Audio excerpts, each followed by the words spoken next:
नमस्कार. प्राध्यापक डॉक्टर सुरेश मेणे लिखित मनाचे श्लोक अध्यात्माची पाऊल वाट या पुस्तकाचे क्रमशः वाचन. आजचा भाग. स्फुरे विषयी कल्पना ते अविद्या, स्फुरे ब्रह्मरे जाण माया सुविद्या. मुळी कल्पना दो रूपे तेची साली, विवेके तरी स्वस्वरूपी मिळाली. या श्लोकात समर्थांनी ब्रह्म आणि माया यांच्याविषयी भाष्य केले आहे. प्रापंचिक माणसाच्या मनामध्ये अविद्येने घर केले आहे. ही अविद्या कोणती तर विषयांची कल्पना मनात येणे ही होय. विषय विकारांची कल्पना करण्यासाठी काही वेगळे प्रयत्न करावे लागत नाहीत. ती सहज स्वभावे होते. याचे कारण माणसाला सुविद्या प्राप्त नसते. ही सुविद्या कोणती तर ब्रह्म आणि माया यांच्या संबंधाचे ज्ञान होय. माणसाला विषय विकारांकडे वळवणे हे मायेचे काम आहे. यासाठीच तिची निर्मिती आहे. परंतु माणसाला मायेचाच पसारा खरा वाटायला लागतो. देह, संसार, आप्तेष्ट, गणगोत, मित्रपरिवार, त्या अनुषंगाने येणारी सुखदुःखे, ऐहिक सुखाकडे होणारी वाटचाल, या सर्व गोष्टी मायेच्या पसाऱ्याने किंवा मायेच्या प्रभावाने घडून येतात.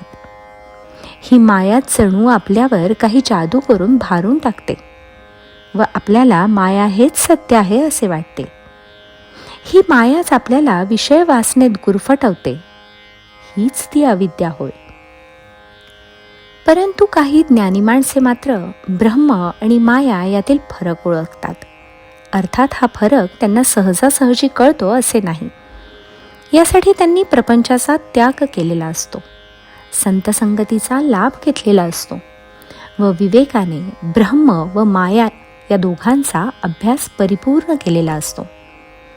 अशा व्यक्तींना हळूहळू ज्ञान होते की हा संसार म्हणजे मायेचा पसारा होय. आपण जे सत्य मानित होतो ते सत्य नाहीच, असले तरी ते तात्पुरते आहे. ही सर्व सुखे देहाशी निगडीत आहेत आणि देह तर नाशवंत आहे. त्यामुळे आपण देहबुद्धीकडून आत्मबुद्धीकडे वाटचाल केली पाहिजे हे त्यांना कळते.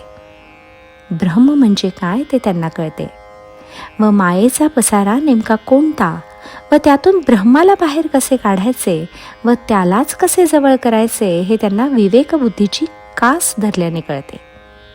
यालाच समर्थांनी म्हटले आहे सुविद्या.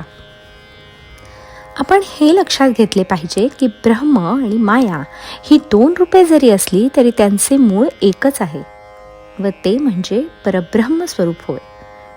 म्हणून समर्थ म्हणतात, मुळी कल्पना दो रूपे तेची झाली. ही दोन रूपे कल्पनेनेच झाली आहेत, कारण मूळ परब्रह्म स्वरूप आहे तसेच आहे. मायेचा पसारा मात्र माणसानेच घट्ट धरून ठेवला आहे व वाढवला आहे. भगवंताने फक्त मायारूपी पडदा निर्माण केला व मनुष्य व भगवंत यांच्यामध्ये टाकला. माणसाने मात्र तो अधिक घट्ट केला व तो पडदा फाडण्याऐवजी त्यालाच घट्ट धरून ठेवला. त्यामुळे मूळ परब्रह्म स्वरूपाचे ज्ञान त्याला होत नाही. यासाठी विवेकाची कास धरली, संत संगती धरली तर मायेच्या पसाऱ्याच्या पलीकडे जे परब्रह्म स्वरूप आहे हे ओळखता येईल. हा पडदा भेदता येईल व आपण माया व ब्रह्म हे एकच आहेत हे त्याला कळेल. तो स्वतःला स्वस्वरूपी पाहून परमात्म्यामध्ये विलीन करेल. ब्रह्म व माया म्हणजे मूर्ती व सावली होय. ज्ञानाचा प्रकाश पडला म्हणजे सावली अदृश्य होईल व फक्त मूर्तीच दिसू लागेल. ह्या मूर्तीचेच आपण एक अंश आहोत हे लक्षात येईल व आपण त्या मूर्तीत विलीन होऊन जाऊ. समर्थांना हेच अभिप्रेत आहे.